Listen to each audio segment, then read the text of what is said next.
అంతిమ దైవ గ్రంథం Quran. The journey by night. 17 Bani Israel, Israel సంతతి సూరా.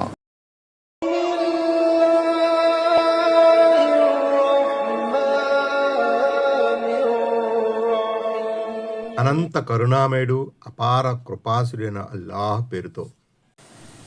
ఆయత్ నంబర్ 16. وَإِذَا أَرَدْنَا أَن نُّهْلِكَ قَرْيَةً أَمَرْنَا مُتْرَفِيهَا فَفَسَقُوا فِيهَا فَحَقَّ عَلَيْهَا الْقَوْلُ فَدَمَّرْنَاهَا تَدْمِيرًا. ఆయత్ నంబర్ 16. మేము ఏదైనా ఒక పట్టణాన్ని నాశనం చెయ్యాలని సంకల్పించుకున్నప్పుడు అక్కడి స్థితిమంతులకు కొన్ని ఆజ్ఞలు జారీ చేస్తాం, కానీ వారేమో అందులో అవిధేయతకు పాల్పడతారు. ఆ విధంగా వారిపై శిక్షకు సంబంధించిన మాట నిరూపితమవుతుంది. పైగా మేము ఆ పట్టణాన్ని సర్వనాశనం చేస్తాము. 19. జాతుల వినాశానికి దారి తీసే కారణాలు, సూత్రాలు ఇందులో చెప్పబడ్డాయి. మొదట సమాజంలోని స్థితిమంతులు దైవాజ్ఞను ధిక్కరించడం మొదలెడతారు.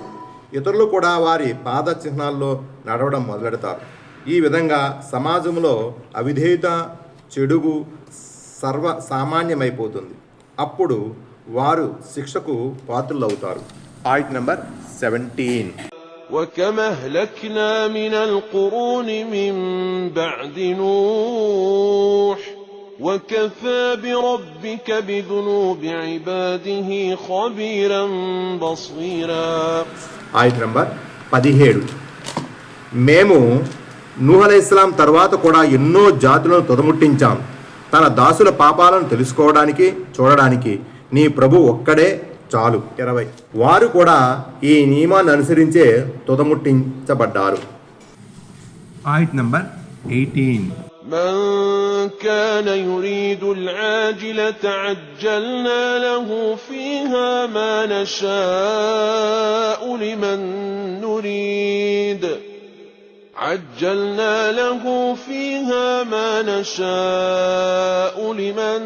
نريد ثم جعلنا له جهنم يصلاها مذموما مدحورا. ఆయత్ నంబర్ 18.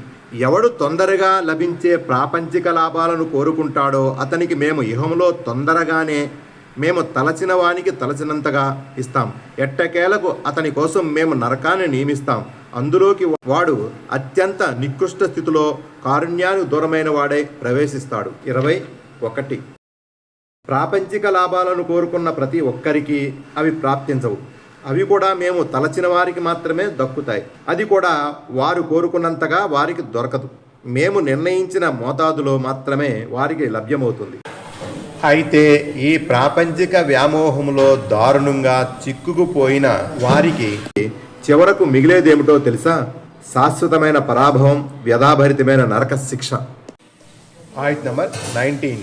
ومن أراد الآخرة وسعى لها سعيها وهو مؤمن فأولئك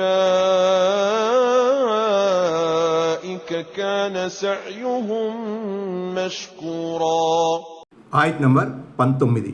మరైతే పరలోకాన్ని కోరుకుని దానికోసం కృషి చేయవలసిన విధంగా కృషి చేస్తాడో, విశ్వాసై ఉంటాడో అలాంటి వాని కృషి అల్లాహ్ వద్ద ఆదరణ పొందుతుంది. 22. ఏ పుణ్యకార్యమైనా అల్లాహ్ సన్నిధిలో ఆదరణ పొందడానికి 3 షరతులు పెట్టబడ్డాయి. 1. పరలోకాన్ని ఆశించడం, అంటే చిత్తశుద్ధితో దైవ ప్రసన్నతను చూరగొనేందుకు కృషి చేయడం.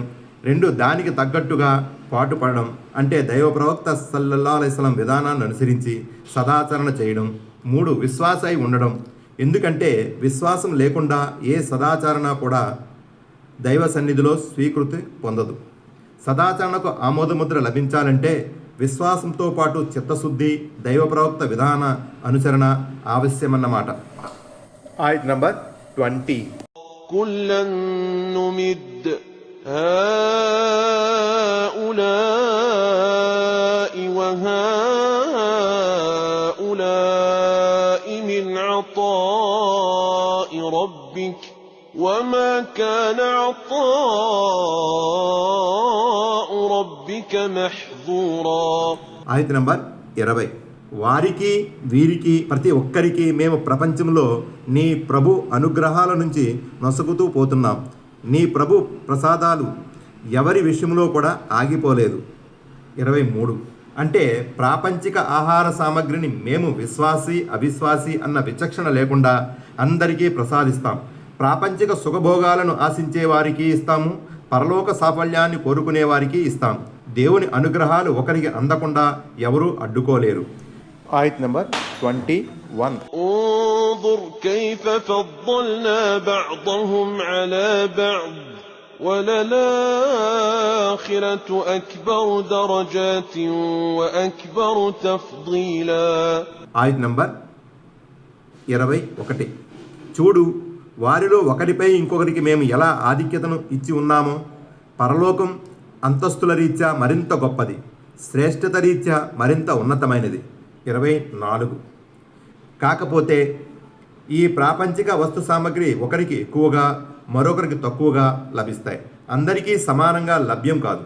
అల్లాహ్ తన యుక్తిని ప్రణాళికను బట్టి ఈ రకమైన పంపిణీ వ్యవస్థను ఏర్పరిచాడు. అయితే పరలోకంలో ఈ అంతస్తుల అసలు పరమార్థం స్పష్టమవుతుంది. అక్కడ విశ్వాసులు స్వర్గంలోనికి, అవిశ్వాసులు నరకంలోకి వెళతారు. ఆయత్ నంబర్ 22-23. لا تجعل مع الله إلهنا آخر فتقعد مذموما مخذولا. ఆయత్ నంబర్ 22. అల్లాహ్తో పాటు వేరొక ఆరాధ్యుని నిలబెట్టకు. అలా గనక చేస్తే నువ్వు నిందితుడివై నిస్సహాయుడివై కూర్చుంటావు. وقضى ربك ألا تعبدوا إلا إياه وبالوالدين إحسانا إما يبلغن عندك الكبر أحدهما أو كلاهما فلا تقل لهما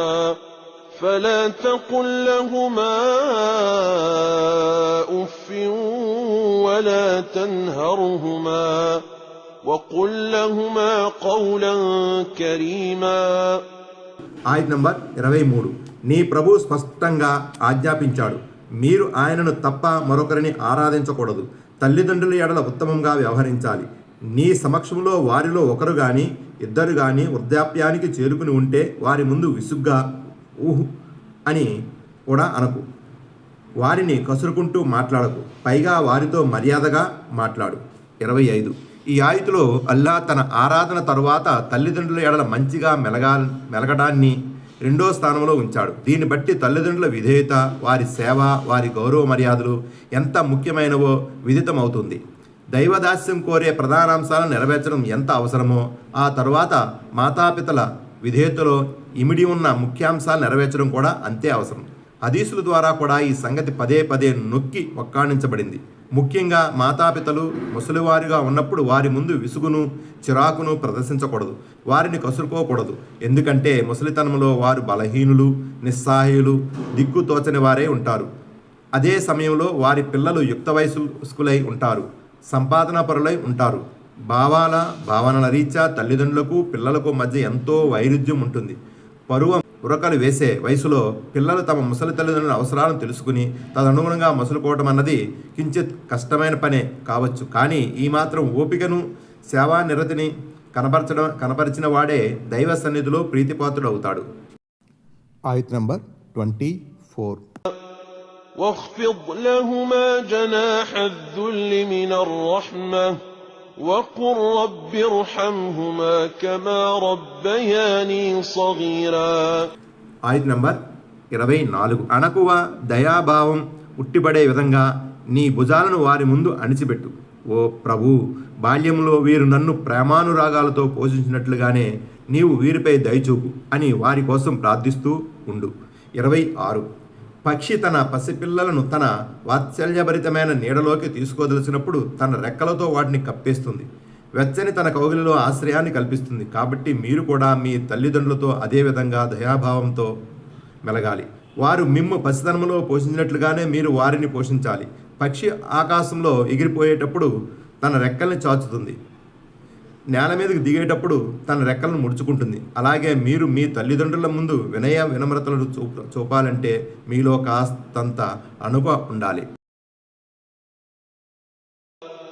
ربكم أعلم بما في نفوسكم إن تكونوا صالحين فإنه كان للأوابين غفورا. ఆయత నంబర్ 25. మీ ఆంతర్యాలలో ఏముందో మీ ప్రభువుకు బాగా తెలుసు. మీరు గనక మంచివారుగా మసులుకుంటే అలా మంచి వైపుకు మరలి వచ్చే వారిని అల్లా క్షమిస్తాడు. وآت ذا القربى حقه والمسكين وابن السبيل ولا تبذر تبذيرا. ఆయత నంబర్ 26. బంధువుల, నిరుపేదల, ప్రయాణికుల హక్కును వారికి ఇస్తూ ఉండు. దుబారా ఖర్చు చేయకు. 27. హక్కు అనే పదాన్ని ఉపయోగించడాన్ని బట్టి మనకు అర్థమయ్యేది ఏమిటంటే బంధువులకు, అగత్యపరులకు, బాటాసార్లకు ఎప్పుడన్నా ఏదన్నా ఇచ్చి వారిని దెప్పి పొడవకూడదు. ఎందుకంటే మీరు వారికి చేసేది ఉపకారం కాదు, వారి హక్కును వారికి ఇస్తున్నారంతే. స్థితిమంతుల ఆస్తిపాస్తుల్లో, ధనధాన్యాల్లో అల్లా ఈ హక్కును ఉంచాడు. ధనవంతుడు గనక ఈ హక్కును హక్కుదారులకు ఇవ్వకపోతే అతడు అల్లా సమక్షంలో పట్టుబడతాడు. ఈ జాబితాలో బంధువుల ప్రస్తావన అందరికన్నా ముందు రావడం గమనార్హం. బంధువులకు ఇవ్వవలసిన హక్కును ఇవ్వడం, వారి పట్ల ఉత్తమంగా మెలగడం ఇదంతా శిలారహ్మిగా వ్యవహరించబడుతుంది. శిలారహ్మి గురించి ఇస్లాం పదే పదే నొక్కి పలుకుతుంది. ఆయత్ నంబర్ 27. ఇన్నల్ ముబద్దిరీన కానూ ఇఖ్వాన అష్-షయాతీన్ వకాన అష్-షైతాను లిరబ్బిహి కఫూరా. ఆయత్ నంబర్ 27. దుబారా ఖర్చు చేసేవారు సైతానుల సోదరులు, మరి సైతానేమో తన ప్రభువుకు కృతజ్ఞుడు. తబ్జీర్ అనే పదం బిజురున్ విత్తనము నుంచి వచ్చింది. విత్తనాన్ని నేలలో చల్లేటప్పుడు అది సరిగ్గా పడిందా, సరైన చోట్లో పడిందా, లేక అటు ఇటు పడిందా అని చూడటం జరగదు. రైతు విత్తనాన్ని చల్లి ఇంటికి వెళ్ళిపోతాడు. దోబరా ఖర్చు కూడా అంతే. దోబరా ఖర్చు చేసేవాడు తాను ఎంత ఖర్చు ఎంత డబ్బు తగలెట్టింది, ఎంత డబ్బు తగలెట్టింది, ఎక్కడ తగలెట్టింది చూడడు. పైగా తన విత్తనం మాదిరిగా తన డబ్బును వెదజల్లుతాడు. ఈ విధంగా డబ్బును వృధా చేసేవాడు శైతాన్ సోదరునిగా పోల్చబడ్డాడు. అందుకే మానవుడు ఈ పోలిక నుంచి తన్ను రక్షించుకోవాలంటే అతను తన సంపాదనను అవసరమైన పద్ధతుల్లో నిరర్థకంగా ఖర్చు పెట్టే అలవాటును మానుకోవాలి.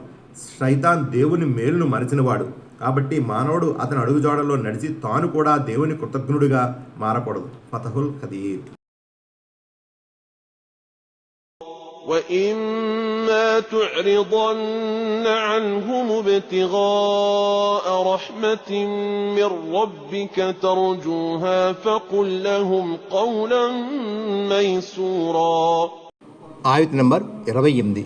ఒకవేళ నువ్వు ఆశించే నీ ప్రభు కారుణ్యాన్ని నువ్వు ఇంకా అన్వేషిస్తూ ఉన్నందువల్ల వారి నుంచి ముఖం తిప్పుకోవలసి వస్తే మృదువుగా వారికి నచ్చజెప్పు. 29. అడిగిన వారికి ఇవ్వాలంటే మీ దగ్గర ఉండాలి కదా. కొన్నిసార్లు మీ వద్దే లేని పరిస్థితి ఉంటుంది. అలాంటి పరిస్థితిలో మీరు దేవుని నుంచి కలిమిని ఆశిస్తూ ఉంటారు. మీరే విధంగా మీ ప్రభువుపై ఆశ పెట్టుకున్నారో అదే విధంగా చేయి చాచి అడిగేవారు కూడా మీపై ఎన్నో ఆశలు పెట్టుకుని అడుగుతారు. అలా అడిగినప్పుడు మీరు ఎంతో మృదువుగా, సున్నితంగా దాటవేయాలి. వారిని కసురుకోకూడదు. వారి మనసు నొప్పించే విధంగా మాట్లాడకూడదు. ఆయత్ నంబర్ 29. ولا تجعل يدك مغلولة إلى عنقك ولا تبسطها كل البسط فتقعد ملوما محسورا. ఆయత్ నంబర్ 29. నీ చేతిని నీ మెడకు కట్టి ఉంచకు, అలాగని దాన్ని విచ్చలవిడిగాను వదిలిపెట్టకు. అలా చేశావంటే నువ్వు నిందల పాలవుతావు, దిక్కుమాలిన స్థితికి లోనై కూర్చుంటావు. 30. వెనుకటి ఆయుధలో ధర్మం చేయటాన్ని నిరాకరిస్తే ఏ విధంగా నిరాకరించాలో చెప్పబడింది. ఈ ఆయుధలో ఖర్చు పెట్టవలసిన తీరు గురించి చెప్పబడింది. మనిషి తన ఆలుబిడ్డలను సైతం విస్మరించేటంత పిసినారిగాను మారరాదని, ముందు వెనుక చూసుకోకుండా ఇష్టం వచ్చినట్లు వృధాగాను ఖర్చు పెట్టకూడదని ప్రబోధించబడింది. పిసినారితనం వల్ల మనిషి నలుగురి చేత విమర్శించబడతాడు, అప్రతిష్ట పాలవుతాడు. అలాగే దోబరా ఖర్చు వల్ల మనిషి దివాలా తీస్తాడు. మూలంలో మహ్సూర్ అన్న పదం వచ్చింది. నడిచి నడిచి బాగా అలసిపోయి ఇక నడవడానికి శక్తి లేకుండా పోయిన జంతువును మహసూర్గా వ్యవహరిస్తారు. అలాగే దోబరాకచ్చు చేసే మనిషి చేతిలో చిల్లుగోవ కూడా లేకుండా చతికిలు పడతాడు. చేతిని మెడకు బంధించి ఉంచకు అంటే పరమ పీనాసిగా మారకు అని భావం. చేతిని మరీ విచ్చలవిడిగా వదిలిపెట్టకు అంటే ఇష్టం వచ్చినట్టు ఖర్చు పెట్టేసి నెత్తి మీద గుడ్డ పెట్టుకుని కూర్చునే స్థితి రానియకు అని అర్థం. ఆయత్ నంబర్ 30. إن ربك يبسط الرزق لمن يشاء ويقدر إنه كان بعباده خبيرا بصيرا. ఆయత్ నంబర్ 30. నిశ్చయముగా నీ ప్రభు తాను కోరిన వారి కోసం ఉపాధిని విస్తృతపరుస్తాడు, తాను కోరిన వారికి పరిమితం చేస్తాడు. నిస్సందేహంగా ఆయన తన దాసుల గురించి అన్నీ తెలిసినవాడు, అంతా చేస్తున్నవాడు. 31. ఈ ఆయతులో విశ్వాసులకు ఓదార్పు ఉంది. ఎవరి వద్దైనా పరిమితమైన వనరులు ఉంటే వారు దైవ దృష్టిలో ఆదరణకు నోచుకోలేదని భావం. ఎంత మాత్రమూ కాదు. మనిషి ఉపాధిలో గల ఈ హెచ్చుతగ్గులలో దేవుని పరమార్థం దాగి ఉంది. ఆయన కోరితే తన శత్రువులను హారూన్ లాంటి కుబేరుల్లా చేస్తాడు, లేదా తాను ఇష్టపడే తన దాసులకు చాలీచాలని వృత్తిని మాత్రమే ప్రసాదిస్తాడు. ఇదంతా ఆయన లీల. ఆయత్ నంబర్ 31. ولا تقتلوا أولادكم خشية إملاق نحن نرزقهم وإياكم إن قتلهم كان خطأ كبيرا. ఆయత్ నంబర్ 31. దారిద్ర్య భయంతో మీరు మీ సంతానాన్ని చంపేయకండి, వారికి మీకు ఉపాధిని ఇచ్చేది మేమే, ముమ్మాటికి వారి హత్య మహాపాతకం. 32. అల్ అనామ్ సూరాలో ఈ విషయం వచ్చింది. 151వ ఆయతు. దైవ ప్రవక్త సల్లల్లాహు అలైహి వసల్లం షిర్క్ తర్వాత సంతాన హత్యను అత్యంత ఘోరమైన అత్యాచారంగా పేర్కొన్నాడు. సహీ బుఖారి అల్ బకరా సూరా వ్యాఖ్యానం, సహీ ముస్లిం కితాబు తౌహీద్. నేడు ప్రపంచంలో సంతాన హత్య ఎంతో పకడ్బందీగా కుటుంబ నియంత్రణ పథకం లాంటి అందమైన ప్రణాళికలతో జరుగుతుంది. సంతానానికి మంచి శిక్షణ ఇచ్చే నెపంతో స్త్రీల అందచందాలు తరిగిపోకుండా ఉండాలనే షాకుతో ఈ ఫ్యామిలీ ప్లానింగ్ స్కీమ్ను అమలుపరిచి సంతానాన్ని నేలపై కాలిడకుండా అడ్డుకుంటున్నారు. ఆయత్ నంబర్ 32. ولا تقربوا الزنا إنه كان فاحشة وساء سبيلا. ఆయత్ నంబర్ 32. వ్యభిచారం దరిదాపులు కూడా పోకూడదు సుమా, ఎందుకంటే అది నీతి బాహ్యమైన చేష్ట, మహా చెడ్డ మార్గం. 32. ఇస్లాంలో వ్యభిచారం చాలా పెద్ద నేరం. వివాహితుడైన పురుషుడు లేక వివాహిత స్త్రీ గనక ఈ పాపానికి ఒడిగడితే అలాంటి వారు ముస్లిం సమాజంలో మనుగడ సాగించలేరు. అలాంటి వారిని ఒక్క ఖడ్గపు వేటుతో కూడా చంపకూడదు. పైగా అలాంటి వారిని రాళ్లు రువ్వి నిర్దాక్షిణ్యంగా చంపాలి. ఎందుకంటే ఆ దృశ్యం సమాజంలోని సభ్యులకు ఒక గుణపాఠం కావాలి. వ్యభిచారం చేయకూడదు అని చెప్పలేదు, వ్యభిచారం దరిదాపులు కూడా పోకూడదు అని అనబడింది. దీన్ని బట్టి అవగతమయ్యేది ఏమిటంటే వ్యభిచారానికి దారితీసే విషయాలన్నిటికీ దూరంగా ఉండాలి. ఉదాహరణకు పరాయి స్త్రీని చూడడం, ఆమెతో కలిసి తిరిగే కబుర్లు చెప్పే ప్రయత్నం చేయడం, అలాగే స్త్రీలు విచ్చలవిడిగా బయట తిరగడం, తమకు రక్షణ లేని చోట్ల తమ వారు లేకుండా వెళ్ళడం మంచిది కాదు. ఎందుకంటే చెడు చూపు వ్యభిచారానికి తొలిమెట్టు వంటిది. ఆయత్ నంబర్ 33. ولا تقتلوا النفس التي حرم الله إلا بالحق ومن قتل مظلوما فقد جعلنا لوليه سلطانا فلا يسرف في القتل إنه كان منصورا. ఆయత్ నంబర్ 33. న్యాయసమ్మతంగా తప్ప అల్లాహ్ నిషేధించిన ఏ ప్రాణిని హతమార్చకూడదు. అన్యాయంగా చంపబడిన వాని వారసునికి మేము అధికారం ఇచ్చి ఉన్నాం, అయితే అతను వధించడంలో మితిమీరకూడదు. నిశ్చయముగా అతను సహాయం చేయబడినవాడు. 33. న్యాయబద్ధంగా చంపడం అంటే కిషాస్ ప్రతీకార న్యాయం రూపంలో చంపడం అని అర్థం. మానవ సమాజంలో శాంతి భద్రతల పరిరక్షణ కోసం హంతకునికి శిక్ష పడడం అవసరం. హతుని వారసులకు న్యాయం చేకూరడం కూడా అవసరమే. అలాగే వివాహితులై ఉండి అక్రమ లైంగిక సంబంధం ఏర్పరచుకున్న వారికి కూడా కఠిన శిక్ష వినిపించబడింది. 34 అతని వారసులకు అధికారం ఇవ్వబడింది. ఇంతకీ ఏమిటి ఆ అధికారం అంటే, రాజ్యాధికారి షరియతును అనుసరించి తీర్పు వినిపించిన తరువాత హత్తుని వారసుడు తాను తలచుకుంటే హంతకునిపై ప్రతీకారం తీర్చుకోగలడు, లేదా దియత్ రక్త పరిహారం పుచ్చుకొని ఊరుకోగలడు, లేదా హంతకునికి క్షమాపేక్ష పెట్టగలడు. ఒకవేళ ప్రతీకారం తీర్చుకోవాలన్నదే హద్దుని వారసుల అభిమతం అయి ఉంటే వారు ఈ విషయంలో హద్దు మీరకూడదు. అంటే ఒక ప్రాణికి బదులు ఇద్దరు లేక అంతకన్నా ఎక్కువ మందిని చంపకూడదు, హంతకుడిని చిత్రవధ చేయకూడదు. హతుని వారసుడు సహాయం పొందినవాడిగా ఖరారు చేయబడ్డాడు అంటే అతన్ని ఆదుకోవలసిందిగా రాజ్యాధికారులకు తాకీదు చేయబడింది. అందుకు గాను హతుని వారసుడు కృతజ్ఞుడై ఉండేలా తప్ప అన్యాయానికి అక్రమాలకు పాల్పడడం భావ్యం కాదు. ఆయత్ నంబర్ 34 ولا تقربوا مال اليتيم إلا بالتي هي أحسن حتى يبلغ أشده وأوفوا بالعهد إن العهد كان مسؤولا.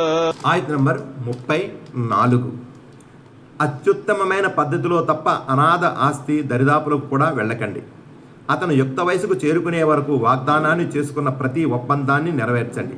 ఎందుకంటే వాగ్దానం ఒప్పందం గురించి ప్రశ్నించబడుతుంది. 35 అన్యాయంగా ఒక ప్రాణిని చంపరాదని చెప్పడంతో పాటు ఒకరి సొమ్ముని అన్యాయంగా కబలించరాదని ప్రబోధించడం గమనార్హం.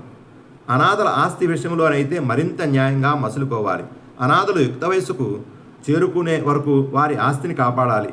వీలైతే వారి ఆస్తిని మరింత పెంచాలి. అర్థం పర్థం లేకుండా ఖర్చు పెట్టి వారి ఆస్తికి నష్టం చేకూర్చకూడదు. 36 ఇక్కడ వాగ్దానం 2 రకాలు. 1 మనిషి తాను అల్లాహకు చేసిన భాష, 2 మనిషి సాటికి మనిషికి చేసిన వాగ్దానం. ఈ 2 రకాల వాగ్దానాలను నెరవేర్చడం చాలా అవసరం. వాగ్దానాన్ని నిలబెట్టుకోకపోతే అల్లాహ్ సమక్షంలో సమాధానం ఇవ్వవలసి ఉంటుంది. ఆయత్ నంబర్ 35 وأوفوا الكيل إذا كلتم وزنوا بالقسطاس المستقيم ذلك خير وأحسن تاويلا. ఆయత్ నంబర్ 35. మీరు కొలిచి ఇస్తున్నప్పుడు నిండుగా కొలిచి ఇవ్వండి, సరైన త్రాసుతో తుయ్యండి, ఇదే ఉత్తమమైనది. పర్యవసానం రీత్యా కూడా ఇదే మేలైనది. 37 అంటే పుణ్యం రీత్యా మేలైనది. పైగా ఇలా ప్రవర్తించడం వలన ప్రజలలో నమ్మకం ఏర్పడుతుంది, వర్తకములో పరపతి పెరుగుతుంది. అందుకే వ్యాపార లావాదేవీలలో నిజాయితీగా వ్యవహరించడం చాలా అవసరం. ఆయత్ నంబర్ 36 ولا تقف ما ليس لك به علم إن السمع والبصر والفؤاد كل أولئك كان عنه مسؤولا. ఆయత్ నంబర్ 36. నీవు తెలుసుకోవలసిన అవసరం లేని విషయాల వెంట పడకు, ఎందుకంటే చెవి, కన్ను, హృదయం వీటన్నింటి గురించి ప్రశ్నించడం జరుగుతుంది. 38 అంటే తమకు తెలియని విషయాలలో అనవసరం జోక్యం కల్పించుకోవడం, కూపీలు లాగటం, అతిగా అనుమానించడం ఎంత మాత్రమూ తగదు. అలాగే తెలియని విషయాలపై అధిక ప్రసంగం చేయడం, వాటిని ఆచరణలో పెట్టడం కూడా సమంజసం కాదు. 39 జాగ్రత్త. అక్కరకు రాని విషయాల వెనుకబడి మీ శక్తి యుక్తులను దుర్వినియోగం చేశారంటే రేపు అల్లాహ్ సన్నిధిలో పట్టుబడతారు. నువ్వు విన్నావా అని చెవిని, నువ్వు కన్నావా అని కళ్ళను, నువ్వు తెలుసుకున్నావా అని నీ హృదయాన్ని నిలదీసి అడగడం జరుగుతుంది. ఎందుకంటే విషయ పరిజ్ఞానం ఈ మూడింటితోనే ముడిపడి ఉంటుంది. ప్రళయ దినాన అల్లాహ్ ఈ శరీర అవయాలకు మాట్లాడే శక్తిని ఇస్తాడు. ఆయత్ నంబర్ 37 ولا تمش في الأرض مرحا إنك لن تخرق الأرض ولن تبلغ الجبال طولا. ఆయత్ నంబర్ 37. నేలపై నిక్కుతూ నడవకు, నువ్వు నేలని చీల్చను లేవు, పర్వత శిఖరాలను అందుకునే ఎత్తుకు ఎదగనూ లేవు. 40 నిక్కుతూ నీల్కుతూ నడవడం అల్లాహకు సుతారాము ఇష్టం లేదు. ఈ గర్వాహంకారం మూలంగానే శ్రీమంతుడైన కారూన్ తన సిరి సంపదల సమేతంగా నేలలో కూర్చివేయబడ్డాడు. అది కసస్ 81. ఒక హదీసులో ఇలా ఉంది: ఒక వ్యక్తి 2 దుప్పట్లు ధరించి విర్రవిగుతూ నడవసాగాడు. ఫలితంగా అతడు నేలలో కూర్చివేయబడ్డాడు. ప్రళయ దినం వరకు అతడు కూర్చివేయబడుతూనే ఉంటాడు. సహీ ముస్లిం కితాబుల్ లిబాస్. అల్లాహకు దాసుల అణకువ, వినమ్రత ఎంతో ఇష్టం. ఆయత్ నంబర్ 38 8. كل ذلك كان سيئة عند ربك مكروها. ఆయత నంబర్ 38. వీటన్నిటిలో గల చెడుగు నీ ప్రభు సన్నిధిలో అత్యధికంగా అసహించుకోబడుతుంది. 41. అంటే ప్రస్తావించబడిన విషయాలలో ఏవైతే చెడ్డవో వాటి జోలికి వెళ్ళకూడదు, ఎందుకంటే అల్లా వాటిని ఇష్టపడడు. ఆయత్ నంబర్ 39 and 40. ذلك مما أوحى إليك ربك من الحكمة ولا تجعل مع الله إلها آخر فتلقى في جهنم ملوما مدحورا. ఆయత్ నంబర్ 39. ఇవన్నీ కూడా నీ ప్రభు నీ వద్దకు వహీ ద్వారా పంపిన వివేచనాభరిత విషయాలు. నువ్వు అల్లాతో పాటు వేరొకరిని ఆరాధ్యునిగా కల్పించకు. ఒకవేళ అలా చేశావంటే నిందితుడివై ప్రతి మేలుకు దూరమైన వాడవై నరకంలోనికి నెట్టివేయబడతావు. أفأصفاكم ربكم بالبنين واتخذ من الملائكة إناثا إنكم لتقولون قولا عظيما. ఆయత నంబర్ 40 ఏమిటి? మీ ప్రభు మీకోసం కొడుకుల్ని కేటాయించి తన కోసమేమో దూతలను కూతుళ్ళుగా చేసుకున్నాడా? నిశ్చయముగా మీరు చాలా పెద్ద ఘోరమైన మాట అంటున్నారు.